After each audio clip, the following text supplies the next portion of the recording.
Olá, pessoal, sejam bem-vindos à disciplina Pesquisa Operacional, aula 8, na qual iremos tratar sobre a importância e o significado das teorias dos jogos. Dentre os tópicos abordados em aula, então, iremos discutir a teoria dos jogos e também iremos apresentar alguns exemplos práticos, os quais que são extremamente importantes a partir dessa teoria no mundo dos negócios. Como a teoria dos jogos ela pode influenciar e agregar valor para as organizações. Então, a teoria dos jogos, ela é um ramo da matemática aplicada que estuda situações estratégicas onde jogadores escolhem diferentes ações na tentativa de melhorar seu retorno.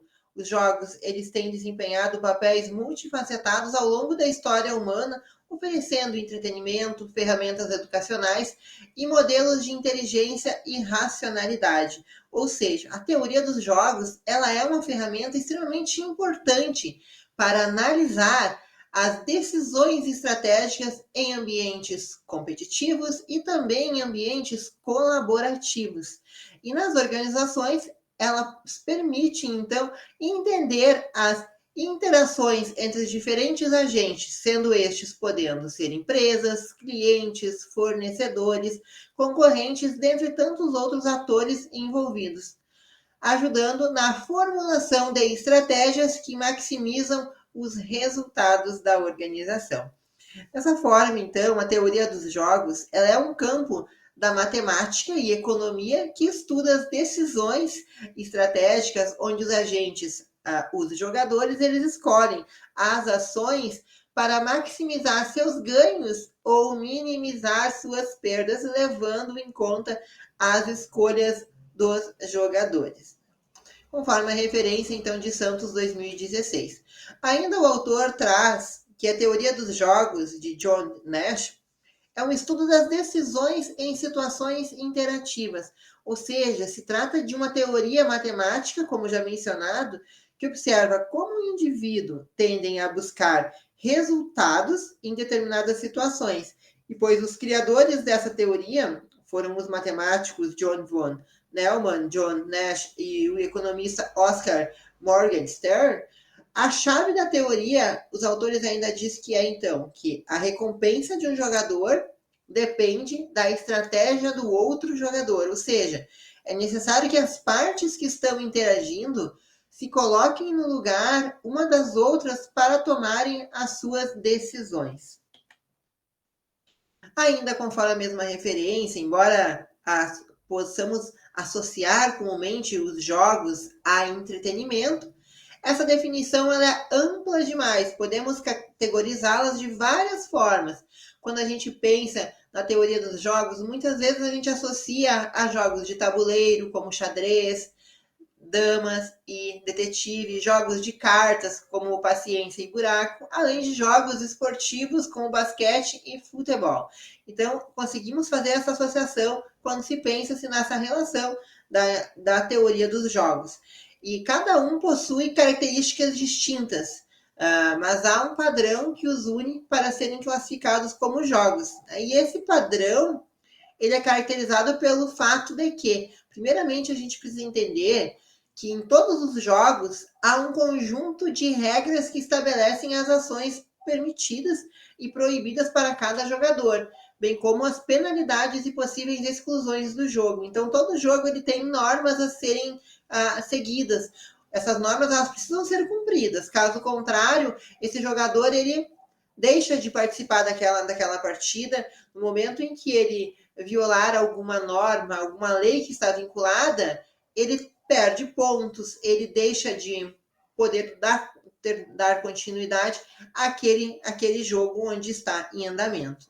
Também a estratégia ela desempenha um papel fundamental em qualquer jogo e os jogadores eles têm a responsabilidade de escolher entre as estratégias eficazes e ineficazes, né? Ou seja, buscar as estratégias que estejam mais alinhadas para que o jogador ele consiga atender aquela proposta, para chegar àquele resultado, para conseguir fazer aquele ponto extra para conseguir atender aquele resultado esperado. Então é muito importante que o jogador ele tenha essa compreensão, essa percepção do jogo e quais que são as estratégias que ele precisa desenvolver, que ele precisa ter esse planejamento estratégico para que ele possa ter vantagens comparando aos demais concorrentes, aos demais jogadores que ali fazem parte daquele espaço.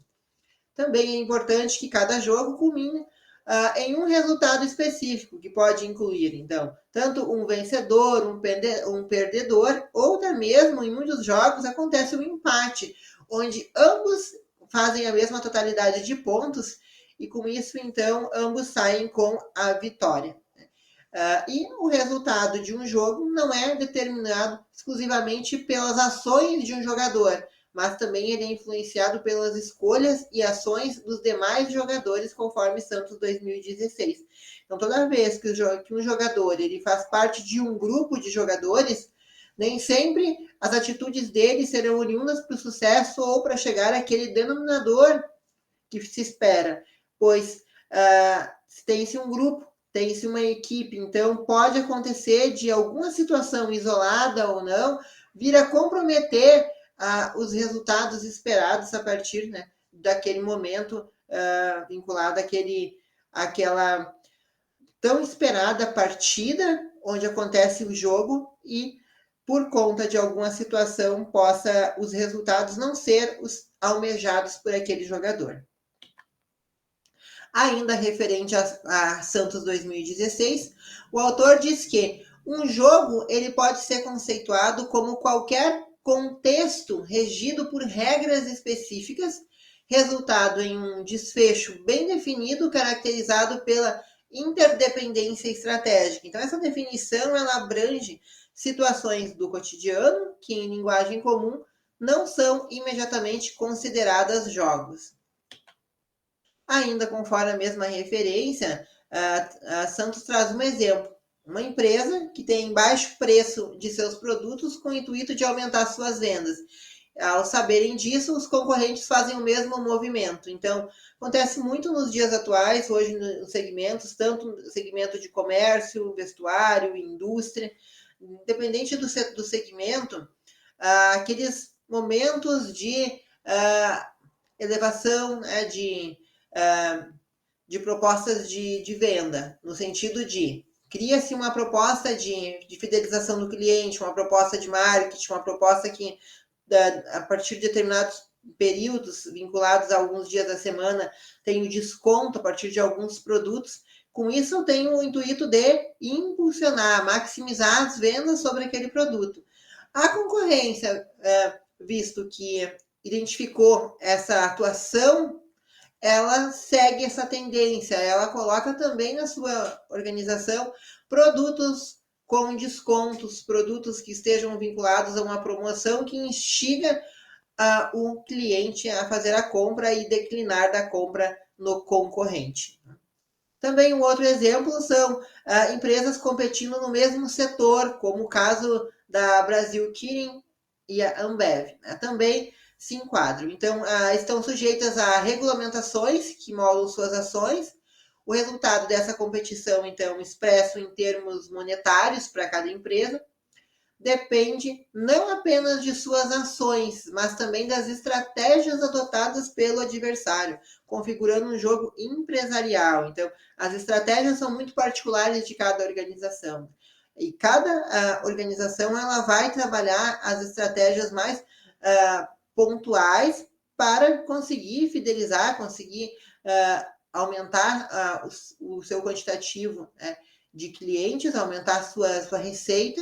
Para isso, então, se faz o planejamento estratégico de quais as possibilidades de vantagens comparando a concorrente para que eu possa, então, me sobressair, né, comparando a outra. Ainda sobre a teoria dos jogos, então, no mundo empresarial, a teoria dos jogos ela pode ser usada para modelar comportamentos de mercado e concorrentes. Logo, usando a teoria dos jogos, então é possível tomar decisões e riscos com base em uma expectativa matemática. Isso é, usando a teoria para entender os passos dos concorrentes. É possível que a empresa tome decisões mais acertadas quanto ao produto, marketing, vendas. Além disso, também auxilia na tomada de decisões relativas ao mercado. Então, através da teoria dos jogos, eu consigo ter um conhecimento maior sobre minha concorrência, sobre um produto, sobre o que é necessário eu impulsionar no marketing, nas vendas, para que eu consiga manter aquele cliente ou mesmo reter clientes na minha organização ou fazer com que as minhas propostas, o meu planejamento estratégico, instigue os clientes que estão na minha concorrência virem a consumir na minha organização. E visto que todo momento em que eu desenvolvo uma proposta, né, vinculado então ao sentido da teoria dos jogos, eu também provoco o olhar da concorrência, porque a concorrência ela vai entender o que eu estou fazendo e ela vai desenvolver ferramentas, possibilidades de também desenvolver uma promoção, algo que impulsione a sua venda e que faça com que o seu cliente se mantenha na organização, sem que esse cliente ele passe a migrar para a concorrência. Também eu trago um outro exemplo, né? Agora, no período de novembro, no Brasil, temos o período de Black Friday. Então, usando a teoria dos jogos, esse período de Black Friday, ele se encaixa perfeitamente. Por quê? É possível, então, se antecipar ao que vai acontecer no mercado e tomar as decisões sobre sua promoção de novembro. E até mesmo decidir não usá-la. Então, todo momento em que eu tenho compreensão dessa promoção, eu sei que vai existir o Black Friday em novembro, eu consigo fazer uma projeção nos meses anteriores para deixar para fazer aquela compra lá em novembro, por oriundo aos descontos que terei como cliente. E também eu posso tomar a decisão de não consumir, de não fazer a compra de um produto, de um serviço em novembro, por conta de que eu sei, e já tenho esse panorama de possibilidades, que eu sei que em novembro vai ter muitos descontos com Black, e quais são os produtos que estão vinculados a esse desconto. Então, se não é uma necessidade como consumidor, eu não tenho aquele interesse da compra. Porém, caso contrário, eu deixo para formalizar a compra, para efetuar a compra de fato, nesse período por conta das vantagens que o mercado naquele período, naqueles dias, está me permitindo como consumidor. E para uma compreensão mais abrangente das aplicações da teoria dos jogos, é fundamental considerar, de forma geral, que as ações tomadas pelos agentes, sejam elas pessoais, né, políticos, empresas, entre outros, elas podem ser categorizadas em dois contextos principais. Quais que são esses contextos, então? Os parametrizados e os estratégicos. No contexto parametrizado, então, os agentes têm total conhecimento dos fatores que afetam suas escolhas. Por exemplo, ao fazer compras no supermercado, um consumidor ele considera a sua capacidade financeira, os produtos necessários e os preços, porque ele tem esse conhecimento sobre quais que são as suas necessidades. Ele tem a compreensão sobre o quanto que ele pode gastar e o quanto que ele tem que economizar ao longo do mês para que ele consiga atender todas as suas demandas ao longo daquele período. Um outro exemplo ilustrativo disso é oferecido por Dan Ross no site da Stanford Encyclopedia of Philosophy, com adaptações. Né? Imagine que uma empresa atravessar um rio com 3 pontes. Né? A empresa ela precisa atravessar esse rio. E a primeira é segura, já a segunda ela pode ter desabamentos e a terceira está infestada de cobras venenosas. Então, em cada um dessas 3 pontes existe uma dificuldade que precisa ser superada. Então, escolher a primeira ponte parece mais óbvio, por ela ser segura. Já, no entanto, se as 2 últimas pontes possuem a mesma probabilidade de desabamento ou ataque de cobras, mesmo com todos os parâmetros conhecidos, a decisão será tomada com incertezas quanto ao evento que ocorrerá. Então, eu tenho que ter essa compreensão de situações. Qual delas no contexto parametrizado, eu consigo entender que é mais favorável, ou mesmo pensando em uma organização, quando essa indústria ela busca por um produto, busca por matéria-prima. Eu tenho uma empresa que tem a matéria-prima que é uma matéria-prima que não mantém qualidade. Já a minha segunda opção é uma matéria-prima de qualidade, porém o preço elevado. E a terceira opção é matéria-prima de meio termo. Ela não tem uma qualidade máxima, mas também ela não é um produto inferior, um produto que venha a apresentar ao longo do processo na organização problemas no produto final. Então eu preciso entender dessas três possibilidades, qual delas é que vai atender aquela minha necessidade da organização, que está vinculado a preço, a qualidade, a quantidade, o quanto que ela vai ser rentável na produção, o quanto que ela vai me proporcionar ganhos, o quanto que essa margem de lucro pode ser considerada a partir da compra desse produto. Então, diversos fatores eu preciso levar em consideração toda vez que eu decido pela compra, tanto de matéria-prima, ou mesmo quando a organização ela vai fazer a compra por um serviço.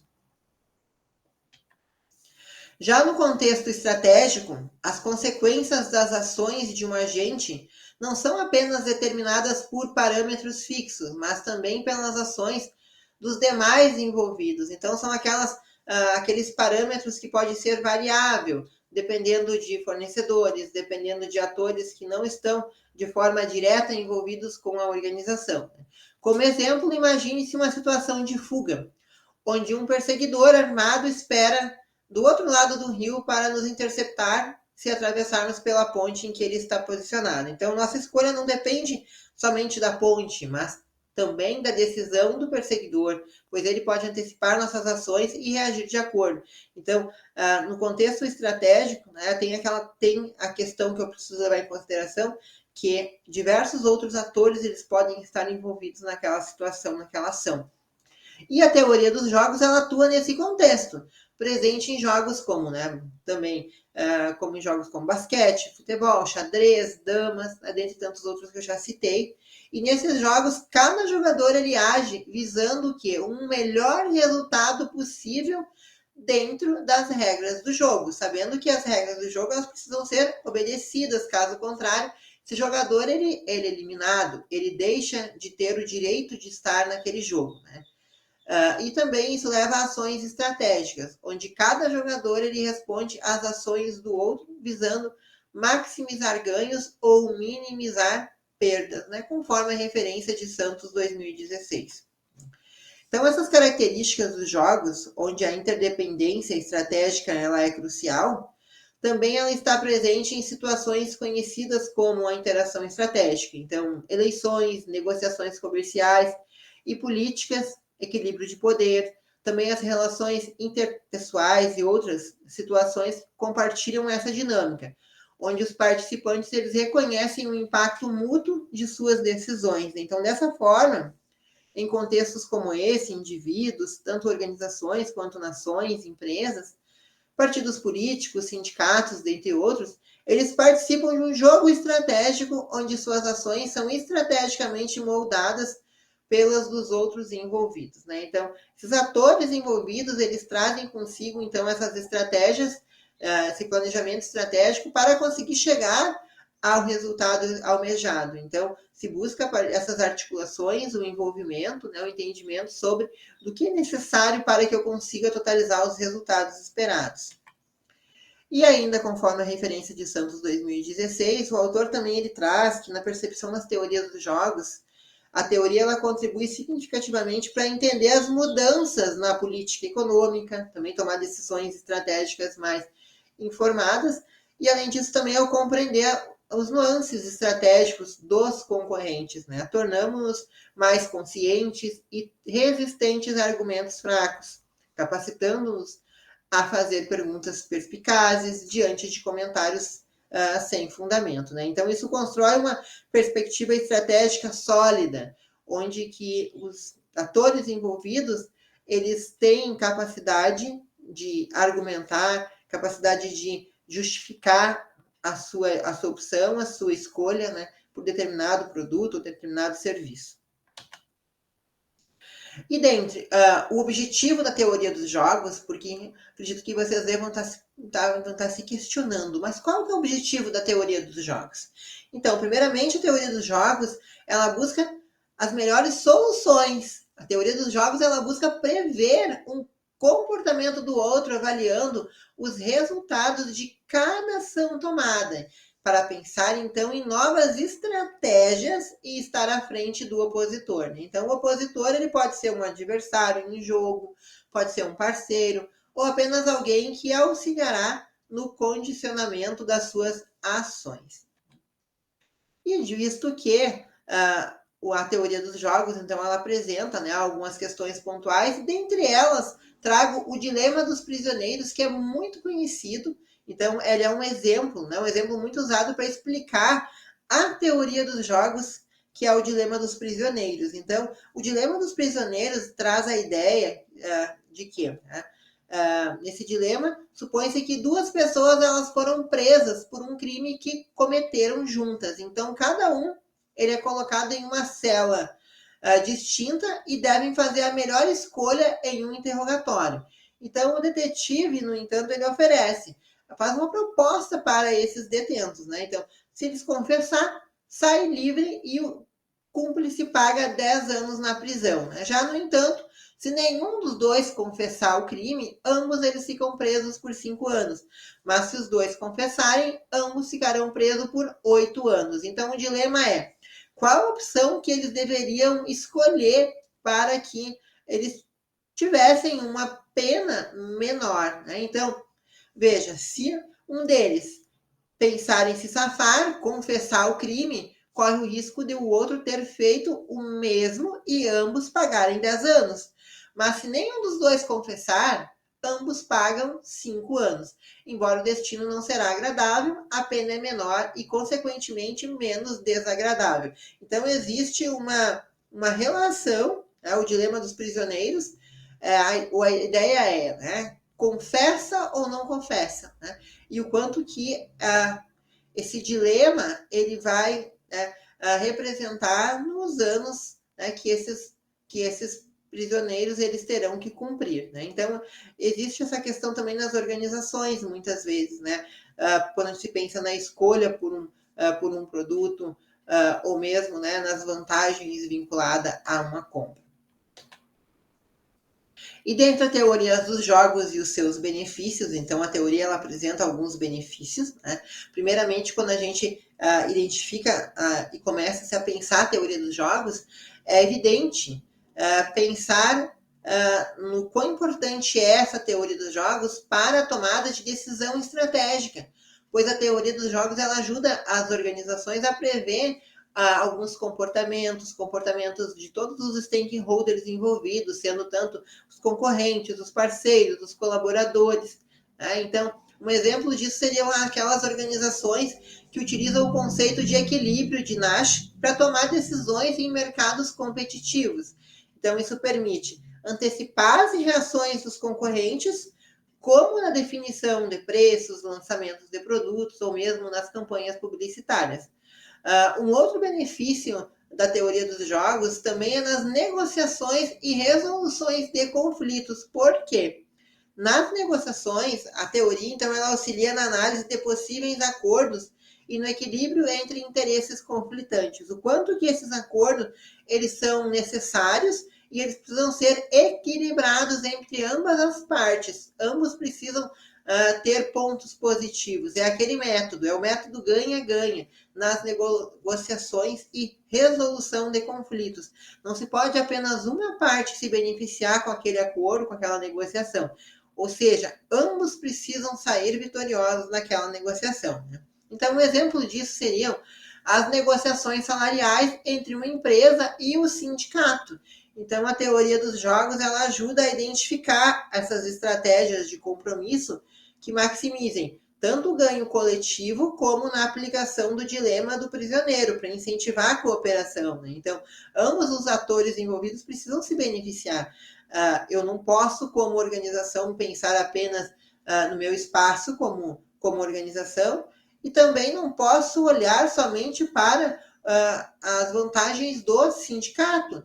Essas vantagens, esses benefícios, eles precisam ser vistos de um olhar positivo, tanto pelo sindicato quanto pela organização. Além disso, também, os benefícios da teoria dos jogos eles estão condicionados ao planejamento colaborativo, sim. Então, no planejamento colaborativo, né, na formação de parcerias ou mesmo as alianças estratégicas, a teoria ela avalia como as partes elas podem colaborar para maximizar os benefícios mútuos entre os atores. Então, um exemplo disso seriam as coalizões entre empresas para a pesquisa e desenvolvimento de novas tecnologias. Então, utiliza-se o conceito de jogos cooperativos para dividir os custos e os benefícios de maneira justa. E um outro benefício é a competição de mercado, que a teoria ela orienta a resposta a ações competitivas de mercado, como mudanças de preço, os lançamentos de produtos ou mesmo produtos vinculados à inovação. Um exemplo disso seria no jogo de soma zero. Então, as empresas rivais, elas em setores como a tecnologia, a Apple, Samsung, elas competem diretamente por participação de mercado. Já a teoria dos jogos, ela ajuda a modelar essas estratégias que minimizem o quê? As perdas e maximizem os ganhos dessas organizações a partir da venda dos seus produtos. Já na gestão de recursos, quais que são os benefícios que são apresentados pela teoria dos jogos? Então, ela permite otimizar o uso de recursos compartilhados em situações onde vários departamentos ou empresas eles competem por eles. Então, exemplo disso é a alocação de orçamentos em uma organização, usando análise de preferência de diferentes setores, como no jogo de N pessoas. A inovação e o crescimento, na teoria dos jogos, apresentam os benefícios de que as empresas elas que entendem tanto os incentivos, tanto por parte dos stakeholders, que podem planejar a inovação que cria valor, equilibrando também os riscos e os benefícios da organização, né? Então, que são extremamente importantes e é possível a partir da inovação e do crescimento. E diante disso, um exemplo são as startups, que estão avaliando que se deve entrar em um mercado dominado por grandes empresas. Ela pode modelar o possível comportamento dos concorrentes, incluindo tanto barreiras de entrada ou guerras de preço. Né? Então, quais que são as possibilidades que precisam ser trabalhadas, que precisam ser incorporadas para que essa organização, né, essa startup, ela consiga entrar no mercado, consiga vencer essas barreiras de entrada e elas possam competir fortemente, pensando, por exemplo, no preço, né? Visto que a gente sabe que nas organizações, independente do porte, pequenas, médias e grandes empresas, o grande desafio é a margem de lucro sobre um produto ou um serviço, né? Ou seja, trabalhar o preço para que eu consiga manter meu cliente, que eu consiga ter um quantitativo bastante expressivo de venda sobre um produto ou serviço, para que a minha organização ela venha a ter lucro e ela possa atender aqueles custos fixos e os custos que tenham aqueles custos também que não são custos diretos da organização, aqueles custos que são custos aleatórios, né, que não fazem parte daqueles custos fixos que todo mês a organização ela apresenta. Né? Além disso, na teoria dos jogos, também se apresenta-se algumas vantagens e desvantagens. Quando se pensa nas vantagens da teoria dos jogos, então é uma ferramenta, como já mencionado, uma ferramenta muito poderosa para modelar e analisar as interações estratégicas. E, no entanto, como qualquer abordagem, ela apresenta tanto vantagens quanto desvantagens. E pensando em alguns aspectos, por exemplo, na previsão de estratégias, né, análise de estratégias, qual que seria a vantagem? Ajudar a antecipar os comportamentos de outros agentes, e as desvantagens seriam, suponho, racionalidade e informações completas, mas sempre né, essa questão de nem sempre elas serem realistas. Então, isso pode ser uma desvantagem muito forte na organização. Diante disso, então, né, A análise estratégica, né, essa previsão estratégica, ela permite antecipar as decisões e também as reações de outros agentes, né, seja em um contexto de competição ou mesmo de cooperação. Já a modelagem de conflitos, então, essa modelagem de conflitos, ela facilita negociações e resoluções de conflitos. E qual que seria a desvantagem? Seriam os modelos que eles podem ser complexos e difíceis de aplicar. Né? Um outro aspecto a ser considerado é um incentivo à cooperação. Então, o incentivo à cooperação, ele identifica situações onde cooperação entre as partes para resultados mutuamente, né, benéficos, como em jogos de soma não zero. Ou seja, né, então, essa vantagem seria identificar situações de ganho mútuo, já a desvantagem seria nem sempre reflete os incentivos reais daqueles agentes que estão envolvidos. Né? E na ampla aplicabilidade, então, a vantagem seria, né, utilizada em várias áreas e setores, e a desvantagem seria poder não capturar dinâmicas reais ou fatores subjetivos. Né? Então, nessa tabela apresento, então, um resumo comparativo, né, entre as vantagens e as desvantagens, né, visto que a teoria dos jogos, então, ela apresenta essa identificação, né, do quanto que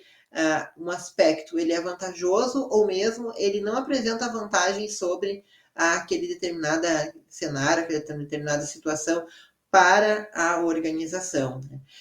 E visto que dentre as desvantagens apresentadas pela teoria dos jogos, a gente vê então a dependência de suposições, né, simplificadas, também aquela questão a falta de dados, muitas vezes, né? A aplicação prática, ela exige informações detalhadas sobre preferências, estratégias e mesmo com comportamentos dos agentes, né? O que nem sempre estão disponível em algum momento. Né? E visto disso, tem-se um problema. Por exemplo, a falta de dados confiáveis pode levar a previsões imprecisas, né? Então, assim, há situações onde essas desvantagens elas são bastante fortes e que podem provocar situações bastante desconfortáveis para a organização.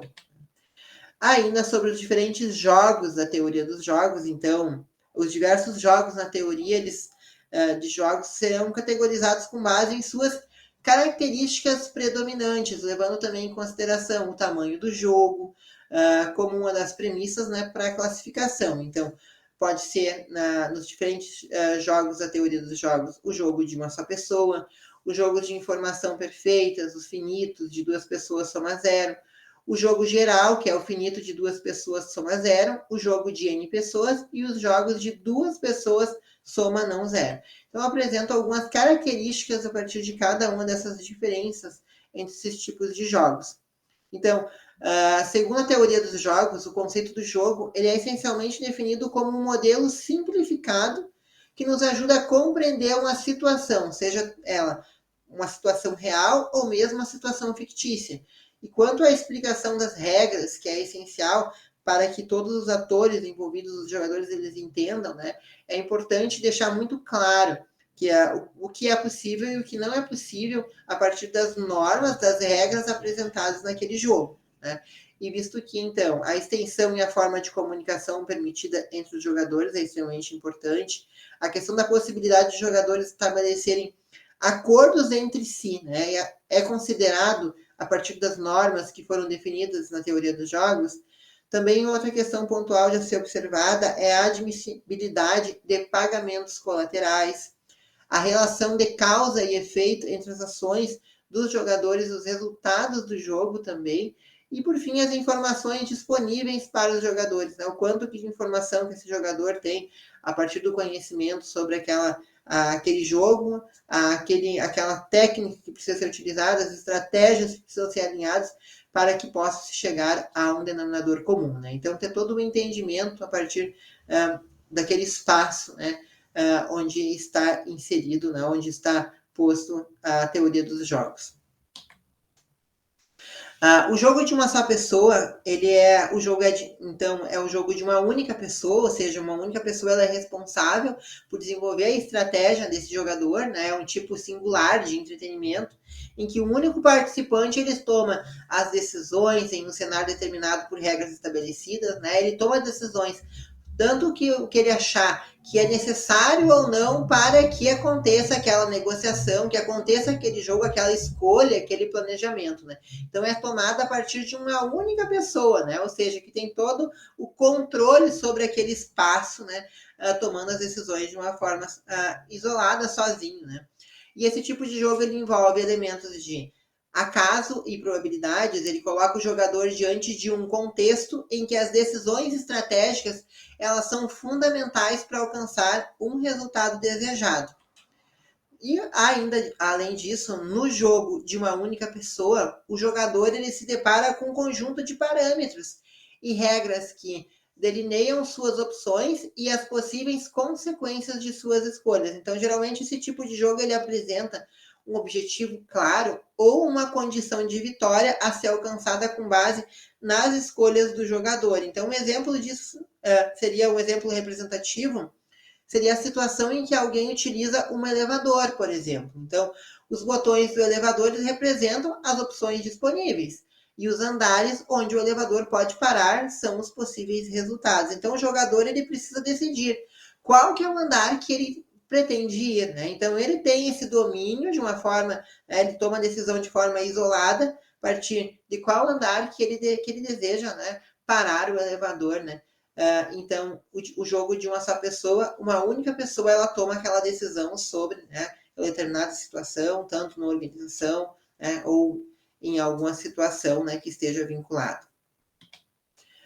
Já os jogos de informação perfeita, os finitos de duas pessoas soma zero, então a maioria dos jogos de salão, eles se enquadram na categoria de jogos de informação perfeita, né, com notáveis exceções, como o poker e o bridge.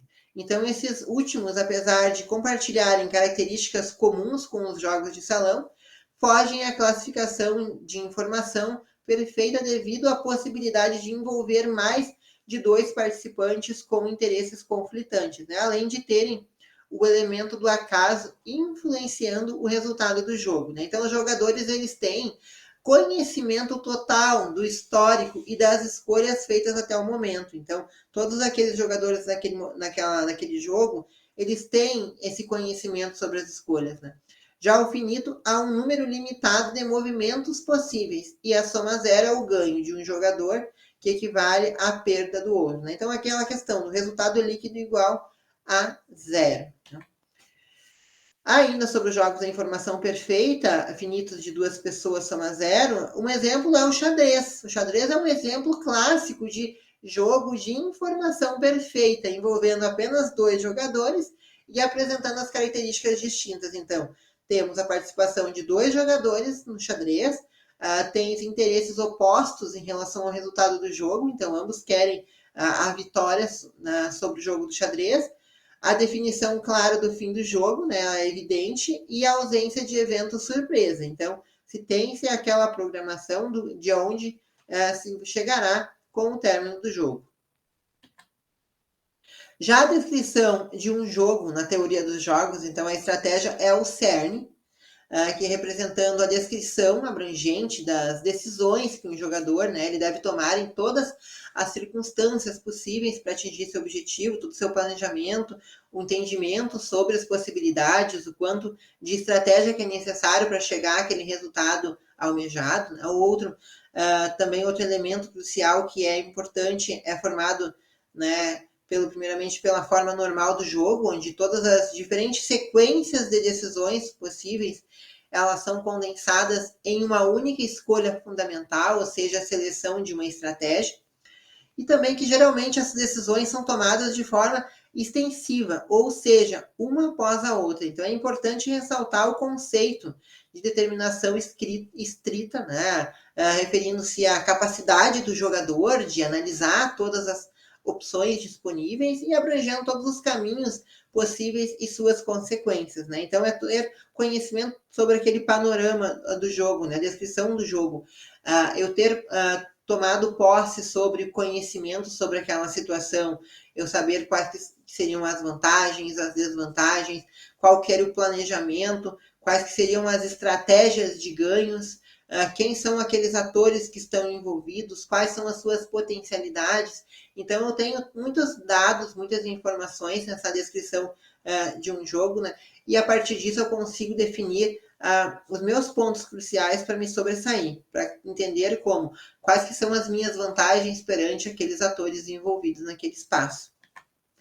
Ainda sobre a descrição de um jogo, atualmente, então é reconhecido que os jogos de informação perfeita, eles são estritamente determinados. Então, nestes jogos, quando um dos jogadores seleciona a estratégia correta, garante sua vitória, independente das ações do oponente, né? Assim que o jogo ele chega ao fim, isso ocorre porque um dos jogadores alcança uma posição de vitória ou resulta em empate, né? Conforme a referência de Souza 2003. Ainda o autor ele diz que essas modificações elas ajudam a reforçar a relação entre estratégia, que pode ser tanto de forma formal do jogo e determinação estrita, né? Então, contribuindo para uma compreensão mais clara dos conceitos fundamentais da teoria dos jogos. E ainda sobre o jogo de N pessoas, então o jogo de N pessoas, ele é notável por suas características fundamentais e também ele é definido como um jogo que envolve mais de 2 participantes, em contraste com os jogos anteriores, que geralmente incluíam menos de 3 jogadores, né? Então, em um jogo de N pessoas, existe um quantitativo maior de atores envolvidos. A compreensão do conceito de poder não é simples, uma vez que a obtenção desse poder geralmente ela depende da cooperação dos demais jogadores, né? E, entretanto, no contexto de um jogo de N pessoas, se os outros jogadores optarem por não colaborar, o jogador em questão ele fica sem alternativa, além de buscar o lucro mínimo que pode obter com seus próprios recursos, né? Conforme a referência de Souza 2003, né? Então, é importante entender essa compreensão, né? Entender quem são esses atores envolvidos nesse jogo, né? E como esse jogo ele envolve, né? Todas essas pessoas envolvidas, visto que esses jogadores também eles trazem consigo experiências e vivências diferentes, né? Em um contraste muito diferente também dos outros tipos de jogos anteriores. Por isso, no jogo de N pessoas, há critérios estabelecidos, né, de entendimento, de entender quem são aquelas pessoas que estão envolvidas naquele espaço, buscando aquela solução, e se todos, né, estão realmente, né, condicionados ali a trazer aqueles resultados, né, buscam ou almejam aqueles resultados esperados naquela proposta. Ainda, né, sobre a referência de Souza 2003, o autor diz que no jogo de N pessoas, em contraste em um jogo de uma pessoa, então, o jogo com muitas pessoas, o resultado é determinado unicamente por suas ações e o compartilhamento com uma entidade não hostil, né? Ou seja, né, todas aquelas ideias compartilhadas entre os atores. Então, nos jogos de 2 pessoas de soma zero, o poder do jogador, ou seja, sua capacidade de influenciar a situação do jogo, é diretamente relacionada aos recursos que possui para alcançar seu objetivo, né? Ou seja, ele envolve mais de 2 jogadores, podendo ser colaborativos ou mesmo competitivos. Os cooperativos, então, são aqueles jogadores que podem formar coalizões para alcançar os objetivos mútuos. E os não cooperativos, então, é cada jogador, ele age individualmente para maximizar seus ganhos, né? Então, essas são algumas das características, então, dos diferentes jogos da teoria dos jogos, né? Ainda sobre a referência de Souza 2003, o autor ainda diz que no jogo de N pessoas, a compreensão do poder potencial a ser exercido é ainda mais desafiadora do que em outros tipos de jogos. Sempre existe um ganho mínimo que o jogador ele pode obter usando apenas seus próprios recursos, né? Então, para alcançar esses ganhos maiores, é necessário colaborar com os outros jogadores. Precisa-se estar engajados, precisam trabalhar em equipe para buscar aquele resultado, né? E, no entanto, né, o caso esses outros jogadores eles optem por não cooperar, o jogador ele não tem recursos adicionais aos quais ele possa recorrer, né? E nesse contexto, um jogador que ele busca alcançar ganhos além do lucro mínimo se encontra em uma posição vulnerável, caso os outros jogadores eles deixem de cooperar, porque precisa existir a cooperação entre todos os atores envolvidos naquele espaço, né?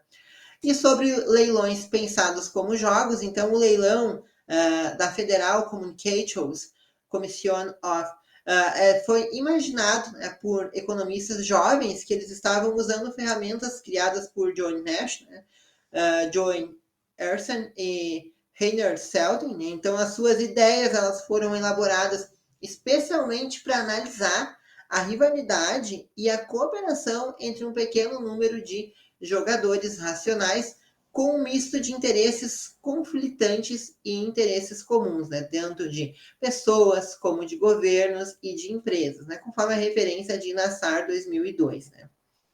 Então, apresentando-se essa compreensão sobre a teoria dos jogos e o quanto que são complexos, né? Então, a teoria dos jogos, a gente pode entender que existem os diferentes jogos, né? E essa teoria, ela não apenas ela esclarece o comportamento estratégico em ambientes organizacionais, mas também ela orienta decisões, né, que envolvem a concorrência, a colaboração, né, a sua aplicação, que ela permite com que as organizações elas possam, né, navegarem em cenários complexos com maior eficácia, com também assegurando competitividade e sustentabilidade a longo prazo para essas organizações. Ou seja, então a teoria dos jogos ela oferece insights estratégicos valiosos e é amplamente aplicada em diversos campos, né, em diversas áreas das organizações, e, no entanto, ela é essencial também para compreender suas limitações e a necessidade de complementar seus modelos, né, com dados reais, análises comportamentais e outras abordagens para alcançar os resultados mais precisos e úteis no mundo real dos negócios, né? Então, dessa forma, eu encerro a nossa aula de hoje, desejando que o conhecimento compartilhado tenha sido importante para todos. Muito obrigado pela atenção de todos.